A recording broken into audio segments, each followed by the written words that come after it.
All this month and beyond, we are celebrating Asian American, Native Hawaiian, and Pacific Islanders. And tonight, we honor two East Bay sisters, daughters of Vietnamese refugees. They used their personal pain to start a nonprofit, building a space to help their communities move forward. She was a really good big sister. Aww. Bully at times, but generally really caring. Meet the One Sisters. Dr. Connie Wang and Jenny Wang are co-founders of the nonprofit AAPI Women Lead, an organization committed to ending violence and uplifting stories of AANHPI girls, women, and non-binary communities. AAPI Women Lead is a movement.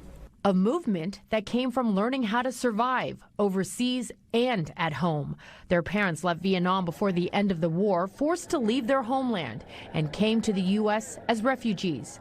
Growing up, the sisters say their childhood was anything but normal. It was violent at home, and there was a lot of struggle between our parents, culture differences. There was domestic violence. I guess you could say we kind of escaped and moved to my grandparents' home. She was the firstborn in the U.S., so she had that responsibility. As the eldest and living at home with violence, Connie had to provide for the family, even if it meant doing something that society looked down upon. I am increasingly open about having been in the sex trade.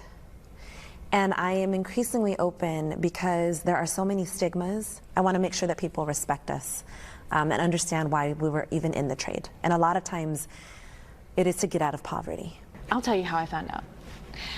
Because I'm a younger sister, I'm like going through big sister's clothes. So what I found was her survival money, and I remember grabbing it, and I'm like, yo, this is a huge wad of cash. She showed up the best she could as my big sister and the family. Connie started her advocacy work as a teenager and went to work in gender-based violence centers.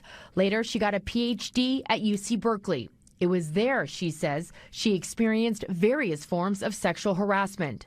Jenny left her job in the corporate world after also experiencing sexual harassment. What we went through as kids into young adulthood to adulthood, this thread of sexual harassment or violence was so clear. The cycle repeated itself, and with no answer, Jenny asked her sister a big question.